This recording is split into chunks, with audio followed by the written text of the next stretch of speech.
Hello my student, आप लोग कैसे हैं। उम्मीद करता हूं कि आप लोग बहुत ही बढ़िया होंगे। ठीक है, तो आज की इस वीडियो में हम लोग क्लास 12 की फिलोसफी के आज हम लोग ऑब्जेक्टिव करने वाले हैं। ठीक है, आपको जो भी ऑब्जेक्टिव इस वीडियो में कवर करेंगे प्यारे छात्रों, सभी आपको इंपॉर्टेंट ऑब्जेक्टिव रहने वाला है। ठीक है, और सभी ऑब्जेक्टिव आपको यहीं से बिहार बोर्ड से पूछे जाते हैं। ठीक है, जैसा कि आप लोग देख रहे हैं कि 2021 में पूछा गया, 2021 में, 2010 में, 2013 में, 2018 में, इस प्रकार के जो भी ऑब्जेक्टिव बनते हैं सारे आपको इसी से पूछे जाएंगे। ठीक है, इसलिए हम आपको जो भी ऑब्जेक्टिव कराने वाले हैं आपको मोस्ट VVI इंपॉर्टेंट ऑब्जेक्टिव करवाएंगे। इसलिए आप लोग शुरू से अंत तक इस वीडियो पर बने रहिएगा ताकि हम सभी ऑब्जेक्टिव आपको इस वीडियो के अंदर ही हम आपको याद करा दें। ठीक है, चलिए तो हम लोग स्टार्ट करते हैं। शुरू से अंत तक आप लोग वीडियो पर बने रहिएगा। अगर आप लोगों को यह वीडियो पसंद लगता है तो वीडियो को आप लोग लाइक कर सकते हैं, चैनल को आप लोग सब्सक्राइब कर सकते हैं, वीडियो को आप लोग ज़्यादा से ज़्यादा आप लोग दोस्तों के पास शेयर कर दीजिएगा। ओके, चलिए तो हम लोग स्टार्ट करते हैं। अगर आप लोगों को जो भी आंसर पता है आप लोग प्रयास करिएगा कि 5 से 10 सेकंड के अंदर, ठीक है, 5 to 10 सेकंड के अंदर आप लोगों को आंसर बताते चलना कमेंट बॉक्स के अंदर। ओके, चलिए तो हम लोग स्टार्ट करते हैं। क्वेश्चन नंबर देखिएगा 31। अगर आप लोग पिछले वीडियो में नहीं देखें 1 से लेकर 30 तक आप लोग जरूर जाकर देख लीजिएगा। ठीक है, हम लोग 31 नंबर से बढ़ते हैं। 31 नंबर में कह रहा है कि प्रकृति का गुण तमस का काल यानी काला रंग, यहाँ काला काल लिख दिया। ठीक है, काला रंग किस बात का सूचक माना जाता है बताइएगा। कह रहा है कि प्रकृति का गुण तमस का काला रंग जो होता है किस बात का सूचक माना जाता है। इसका राइट आंसर बताइएगा। तो काला रंग इस बात का सूचक होता है, ये किसको दर्शाता है। तो काला रंग जो दर्शाता है आपको जड़ता या भारीपन को दर्शाता है। Option number A right answer हो जाएगा। ठीक है, क्वेश्चन नंबर अगला में कह रहा है 32 में कि दर्शन शास्त्र की विषय वस्तु का स्वरूप कैसा है बताइएगा। दर्शन शास्त्र की विषय वस्तु का स्वरूप कैसा है, इसका राइट आंसर आप लोग बताइएगा। तो दर्शन शास्त्र की विषय वस्तु का स्वरूप कैसा होता है, तो ये आपको व्यापक होता है। व्यापक यानी हम बोले तो स्टैंडर्ड होता है। ओके, नेक्स्ट क्वेश्चन की ओर हम लोग बढ़ जाते हैं। क्वेश्चन नंबर देखिएगा आप लोग 33 नंबर की ओर। 33 नंबर में कह रहा है कि फिलोसफी का अर्थ होता है बताइएगा। फिलोसफी हम लोग जो जो बुक पढ़ रहे हैं उसका नाम भी फिलोसफी है। ठीक है, दर्शन शास्त्र है। तो फिलोसफी का अर्थ क्या होता है, तो फिलोसफी का अर्थ हम लोग जानते हैं कि ज्ञान के प्रति प्रेम होता है। क्या होता है, तो ज्ञान के प्रति प्रेम को हम लोग फिलोसफी कहेंगे। Option number B right answer हो जाएगा। क्वेश्चन नंबर 34 में कह रहा है दर्शन का अर्थ क्या होता है बताइएगा। दर्शन का अर्थ क्या होता है, तो दर्शन का अर्थ होता है प्रत्यय की खोज करना। क्या होता है, तो प्रत्यय की खोज करना। Option number A right answer हो जाएगा। नेक्स्ट क्वेश्चन देख लेते हैं। क्वेश्चन नंबर देखिएगा 35 नंबर में कह रहा है कि चारवाक बौद्ध एवं जैन निम्न में से किस दार्शनिक संप्रदाय में आते हैं बताइएगा। चारवाक बौद्ध एवं जैन निम्न में से किस दार्शनिक संप्रदाय में आते हैं, इसका राइट आंसर बताइएगा क्या हो जाएगा। तो इन तीनों जो आते हैं आपको किस संप्रदाय में आते हैं, तो नास्तिक संप्रदाय में आते हैं। Option number B right answer हो जाएगा। क्वेश्चन नंबर 36 में कह रहा है कि भारतीय दर्शन की मूल दृष्टि क्या है बताइएगा। भारतीय दर्शन की मूल दृष्टि क्या था, भारतीय दर्शन की मूल दृष्टि जो है आपको आध्यात्मिक है। कैसी है, आध्यात्मिक है। ऑप्शन नंबर इसका सी राइट आंसर हो जाएगा। नेक्स्ट क्वेश्चन देख लेते हैं प्यारे भाइयों, आप लोग देखते चलिएगा शुरू से अंत तक। क्वेश्चन नंबर देखिएगा 37 का रहा है कि 37 में कह रहा है कि भारतीय दर्शन है बताइएगा। भारतीय दर्शन कैसा है, तो भारतीय दर्शन जो है आपको व्यवहारिक है। Option number A right answer हो जाएगा। 38 में कह रहा है पुरुषार्थ है बताइएगा। पुरुषार्थ क्या था, पुरुषार्थ जो होता है ये आपको 4 प्रकार के होते हैं। सी राइट आंसर हो जाएगा। क्वेश्चन नंबर 39 में कह रहा है कि रीत संबंधित है बताइएगा। रीत जो होता है संबंधित होता है, तो रीत जो संबंधित होता है नैतिक नियम से होता है संबंधित। Option number A right answer हो जाएगा। ओके, नेक्स्ट क्वेश्चन देख लेते हैं। क्वेश्चन नंबर आप लोग देखिएगा 40 नंबर की ओर। आप लोग शुरू से अंत तक बने रहिएगा ताकि आपको एक सिंगल क्वेश्चन भी बाहर इससे नहीं जाए। ठीक है, जितना भी ऑब्जेक्टिव बताएंगे सभी आपको ऑब्जेक्टिव यहीं से फंसने वाला। ठीक है, क्वेश्चन नंबर 40 में कह रहा है कि दर्शन की उत्पत्ति किस धातु से हुई बताइएगा। दर्शन की उत्पत्ति जो हुई है किस धातु से हुई है, तो दर्शन की उत्पत्ति आपको दृश्य धातु से हुई। Option number B right answer हो जाएगा। क्वेश्चन नंबर 41 में कह रहा है कि भारत के दार्शनिक संप्रदायों को बांटा गया बताइएगा। भारत के दार्शनिक संप्रदायों को बांटा गया है, तो आस्तिक और नास्तिक संप्रदाय में बांटा गया है। ओके, यानी दोनों संप्रदाय में बांटा गया। कहने का मतलब आस्तिक जिसका अस्तित्व संभव है और जिसका अस्तित्व संभव नहीं है, ये दोनों संप्रदाय में बांटा गया भारत के दार्शनिकों के। क्वेश्चन नंबर 42 में कह रहा है कि आस्तिक दर्शनों की संख्या कितनी है बताइएगा। आस्तिक दर्शनों की संख्या कितनी है, तो हम लोग जानते हैं कि आस्तिक दर्शन की संख्या 6 है। ऑप्शन नंबर इसका बी राइट आंसर हो जाएगा। ओके, अच्छा, नेक्स्ट क्वेश्चन देख लेते हैं। क्वेश्चन नंबर देखिएगा आप लोग 43।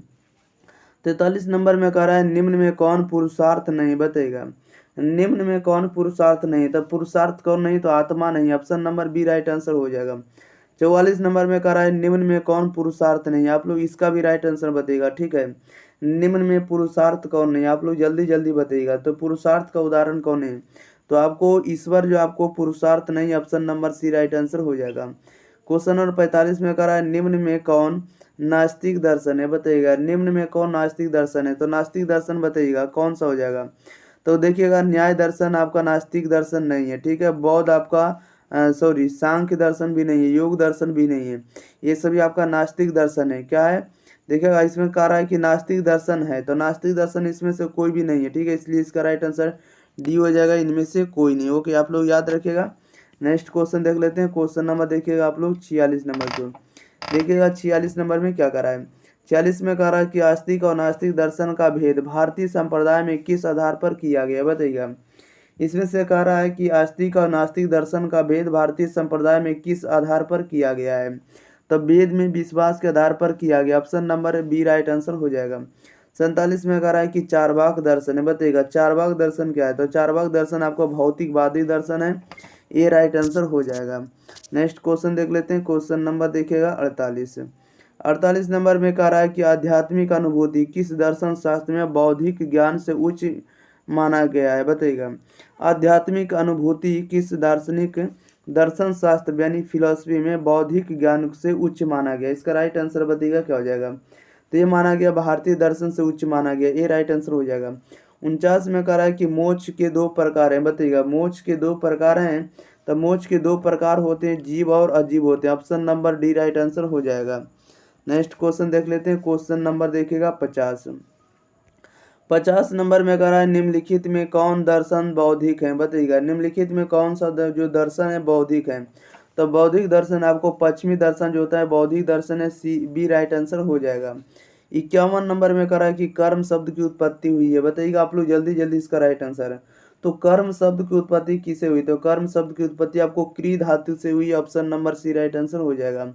52 में कह रहा है कि धर्म अर्थ काम एवं मोक्ष किसके प्रकार हैं, बताइएगा धर्म अर्थ काम जो होते हैं किसके प्रकार हैं, तो धर्म अर्थ काम मोक्ष जो होते हैं ये आपको पुरुषार्थ के 4 प्रकार होते हैं, ठीक है, ये पुरुषार्थ के प्रकार हैं। धर्म अर्थ काम मोक्ष किसके प्रकार हैं, तो पुरुषार्थ के हैं, बी राइट आंसर हो जाएगा।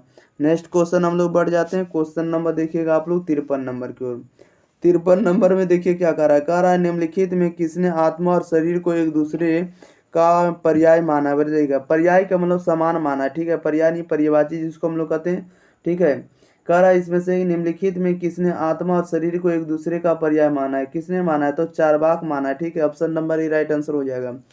54 में कह रहा है कि भारतीय दर्शन का सामान्य लक्षण है, बताइएगा भारतीय दर्शन का सामान्य लक्षण क्या है, तो भारतीय दर्शन का सामान्य लक्षण जो होता है मुक्ति प्राप्त करना होता है, नहीं मोक्ष प्राप्त करना होता है, बी राइट आंसर हो जाएगा। नेक्स्ट क्वेश्चन देख लेते हैं। क्वेश्चन नंबर देखिएगा आप लोग 55 में कह रहा है कि चारवाक को छोड़कर भारत के सभी दार्शनिक किसको बंधन का मूल कारण मानते हैं, बताइएगा चारवाक को छोड़कर भारत के सभी दार्शनिक किसको बंधन का मूल कारण मानते हैं, इसका राइट आंसर बताइएगा। तो मूल कारण किसको मानते हैं, भारत के दार्शनिक अज्ञान को मानते हैं, इसका राइट आंसर बी हो जाएगा, ठीक है, अज्ञान को। नेक्स्ट क्वेश्चन देख लेते हैं। क्वेश्चन नंबर हम लोग देखते हैं 56 नंबर की ओर, देखिएगा 56 में क्या करा है। 56 नंबर में करा है निम्न में कौन आस्तिक दर्शन है, बताइएगा निम्न में कौन जो है आस्तिक दर्शन है, तो आस्तिक दर्शन आपको न्याय दर्शन आपका आस्तिक दर्शन है, ठीक है, option number C right answer हो जाएगा। 57 में करा भारतीय दर्शन में अनुभूतियाँ कितने प्रकार की मानी गई, बताइएगा भारतीय दर्शन में अनुभूतियाँ कितने प्रकार की मानी गई, तो अनुभूतियाँ जो 2 प्रकार की मानी गई, बी राइट आंसर हो जाएगा। 58 में करा है निम्नलिखित में कौन कर्म के प्रकार हैं, बताइएगा निम्नलिखित में कौन कर्म के एक प्रकार हैं, तो कर्म के एक प्रकार कौन सा होगा, तो कर्म के प्रकार है संचित कर्म है, प्रारब्ध कर्म है, और इसके बाद संचिमान कर्म है, ये सभी आपको कर्म के प्रकार है, ठीक है।